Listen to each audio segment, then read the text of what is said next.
நம்ம வாழ்க்கையில இந்த கிரிக்கெட் விளையாட்டு இருக்குல்ல, அது எந்த மாதிரியான பாடத்தை கத்துக் கொடுக்கும் அப்படிங்கிறத வந்து ஒரு மேடையில ஒருத்தர் ரொம்ப தெளிவா சொல்லியிருப்பாரு. அவர் பேர் என்னன்னு சரியா தெரியல. அவர் என்ன சொல்லியிருப்பாரு அப்படின்னு பார்த்தா, இந்த கிரிக்கெட் விளையாட்டு இருக்குல்ல, அதுல வந்து ஒருத்தன் பந்து போடுறான். அதை மறைக்கிறதுக்கு ஒருத்தன் பேட் எடுத்துட்டு வர்றான். ஒருத்தனுக்கு அப்படிங்கிறது வந்து கரெக்டான ஒரு. ஆனா பாத்தீங்கன்னா, அந்த மறைக்க வர்றான் ஒருத்தன் என்ன பண்றான்னா, கூடவே இன்னொருத்தனே அழைச்சிட்டு வரான். ஆக ஒருத்தனை எதுக்கு 2 பேர் வராங்க.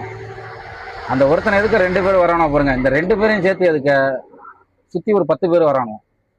10 பேர் சேர்ந்து இந்த 2 பேரை இந்த பக்கமும் விடாம அந்த பக்கம் விடாம முன்னேறி போக முடியாத அளவுக்கு அவன் தடுக்கிறானுவான்.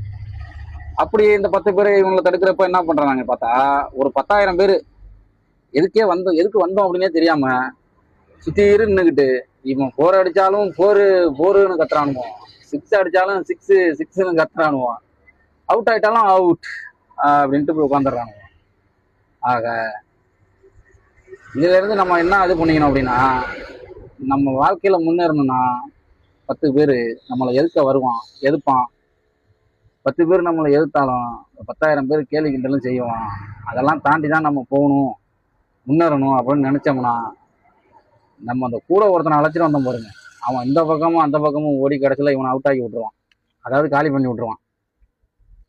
இதுல இருந்து நம்ம கிரிக்கெட்ல என்ன பாடம் கத்துக்கிறோம் அப்படின்னா, 10 பேர் நம்மளை எதிர்த்தாலும் சரி, 10,000 பேர் நம்மளை கேலி கிண்டல் செஞ்சாலும் சரி, நம்ம முன்னேறி போகணும் அப்படின்னு நினைக்கிறப்ப நம்ம கூட இருக்கிறவனே நம்ம காலை வாரி விட்டாலும் சரி, நம்ம கொள்கையிலையும் நம்ம அந்த இதுலையும் தெளிவா இருந்தோம்னா நம்ம முன்னேறி போகலாம்.